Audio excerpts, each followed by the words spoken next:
The twin suns of Virelia Prime bled molten gold across the sky, streaking the clouds with colors no human eye had names for. Jagged crystal forests jutted from the surface like shards of frozen lightning, humming faintly with their own bioelectric energy. The air shimmered with ionized particles, creating a constant aurora that danced over the terrain. Captain Elias Mercer stepped out of his sleek reconnaissance skiff, boots crunching on the iridescent sand. Humans were outsiders here, fragile.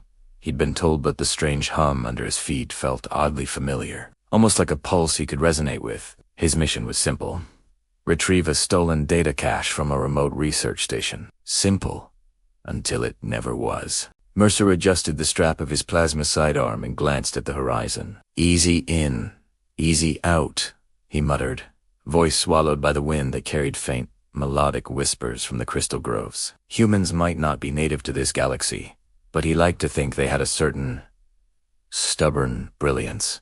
Where others saw danger, he saw opportunity. Where others hesitated, he acted.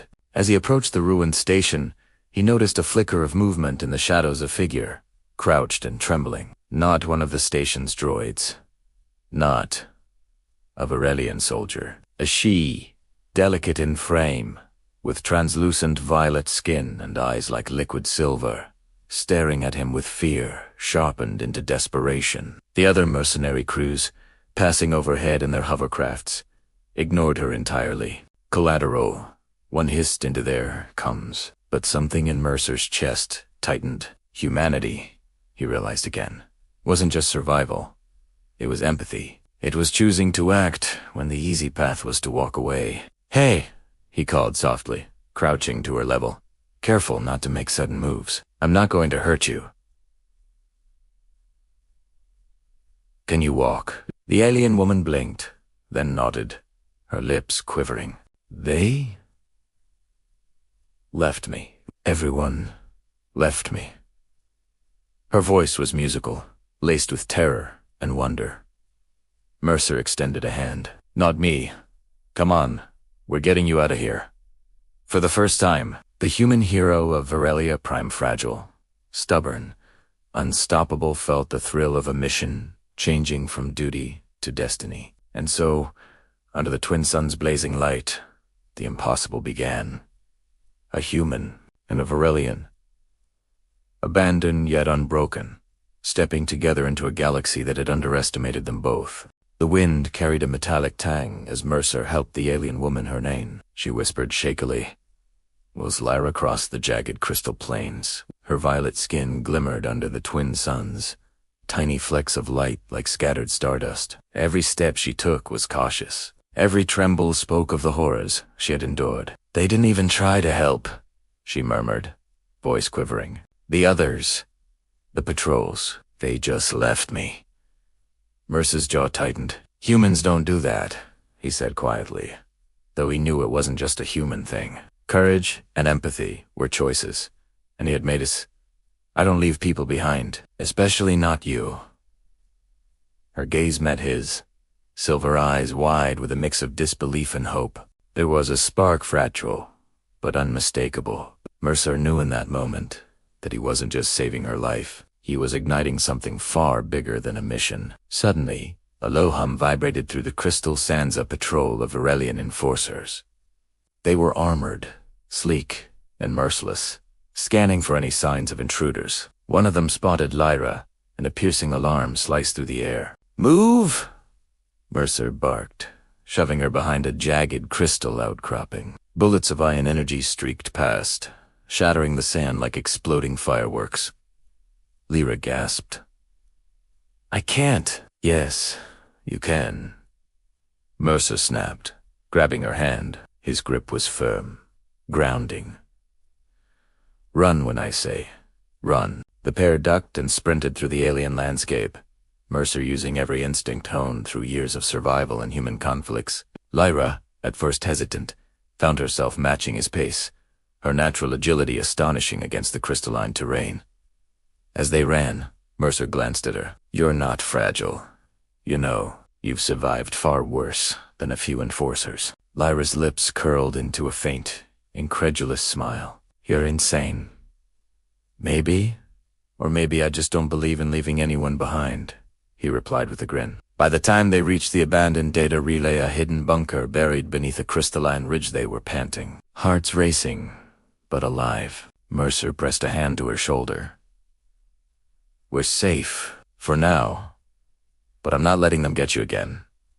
You trust me? She hesitated, then nodded. The first real choice she had made in days. I trust you.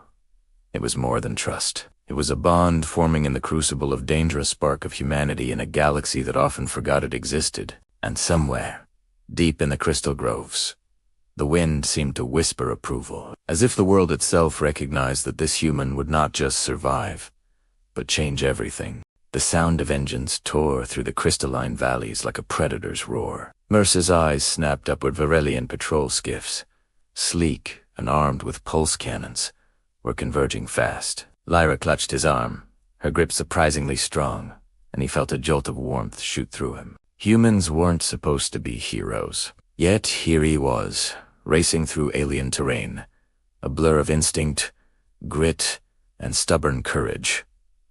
Hold on, Mercer shouted, vaulting over a jagged spire of crystal. Lyra stumbled, but he caught her, spinning them both to safety.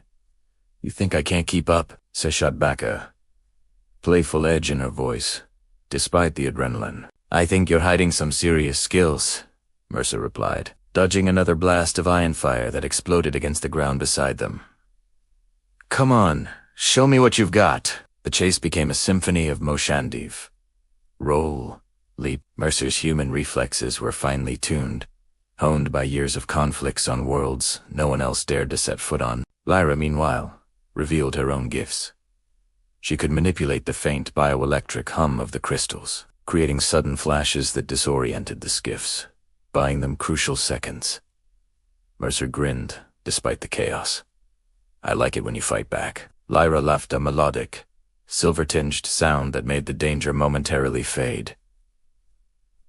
You humans are crazy. Crazy enough to save people, he shot back, sliding beneath an overhang as a pulse blast seared the air above. They ducked into a narrow canyon, the crystals amplifying their footsteps into an eerie echo. Mercer pressed his hand to Lyra's back, guiding her forward. Keep moving. Don't stop for anything. She hesitated only for a second, then nodded. The fear in her eyes was still there, but it was tempered with something else. Bond. Perhaps even the faintest flicker of affection. Suddenly, the canyon opened into a vast hollow. Mercer didn't hesitate. He sprinted to the center, grabbed Lyra's hand, and with a powerful leap, launched them both onto a levitating platform, a relic of Virelian tech, forgotten for centuries. The skiff skidded to a halt, unsure of how to navigate the sudden terrain shift. For a heartbeat, silence. Then Mercer laughed, loud and wild, echoing off the crystal walls. Lyra's laughter joined his, their panic momentarily replaced with exhilaration. Not bad for a human, she teased, brushing a strand of silver hair from her face. And not bad for a Virelian, he countered with a wink. In that Sared fleeting moment of triumph, amidst the chaos and danger, a partnership was cemented, not just of survival, but of hearts and spirits. But even as they caught their breath, Mercer knew the chase wasn't over.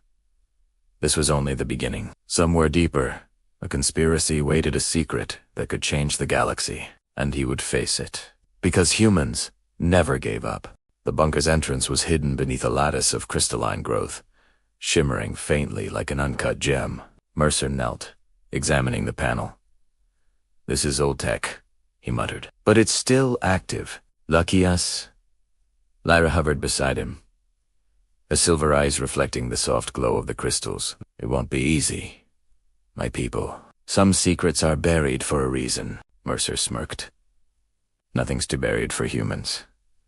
He picked the lock with a series of precise tools from his belt, a deft movement that spoke of countless broken systems and stolen opportunities. The door hissed and slid open, revealing a cold, sterile corridor lined with flickering holoscreens. They moved silently, shadows among shadows. Mercer's boots made no sound, a testament to years of tactical training, while Lyra's innate connection to the crystals allowed her to cloak their presence with a subtle psychic shimmer. "What is this place?"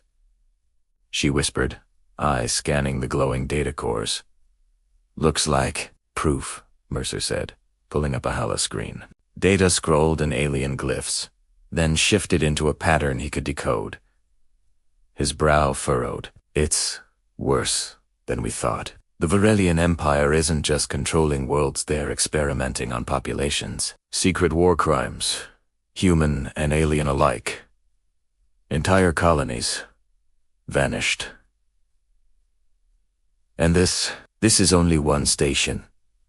Lyra gasped, her hand covering her mouth. They're monsters." Mercer turned to her, voice firm. "Then it's up to us to stop them. This isn't just survival anymore. This is justice." Their eyes met, and in that gaze, something unspoken passed between them. A bond of purpose, shared danger, and something far deeper than friendship. A soft chime sounded from the corridor patrol approaching.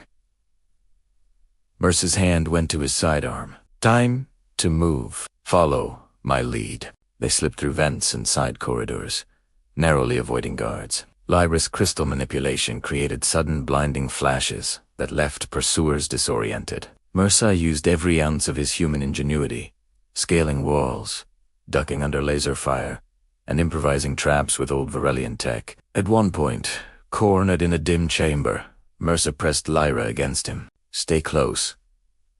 "Trust me," he whispered, heart pounding. "I do," she replied, and the single word felt like a spark lighting the darkness. They emerged into a small control room overlooking the facility, a view of Hollis projecting colonies under Imperial surveillance.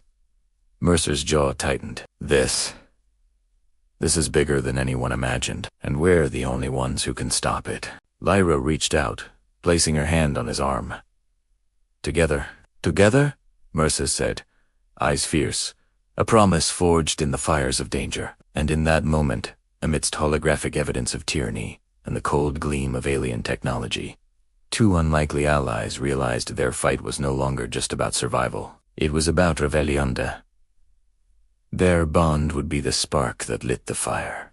Night fell over Virelia Prime, the twin moons casting silver-blue light over the crystalline forests. Mercer and Lyra had found a hidden grove, untouched by the Empire, where the crystals pulsed softly with life. The air shimmered with latent energy, as if the planet itself were watching.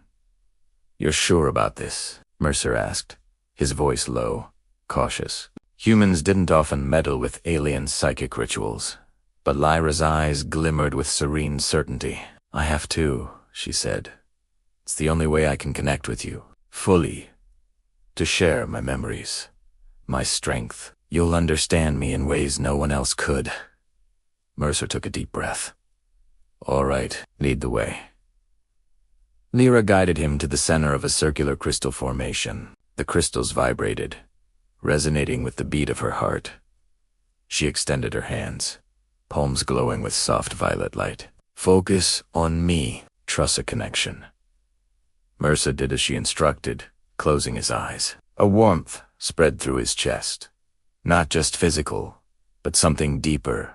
Empathy, courage, and an electric thrill of understanding. Memories, feelings, fears, and joys flowed between them. He saw her life.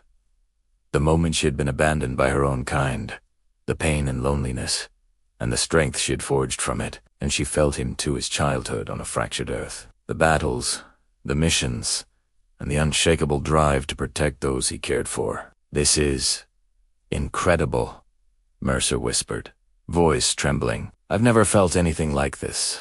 Lyra smiled, a small, radiant curve of hope. "It's why I trust you, and it's why we can face them together. Our bond. It's stronger than any weapon."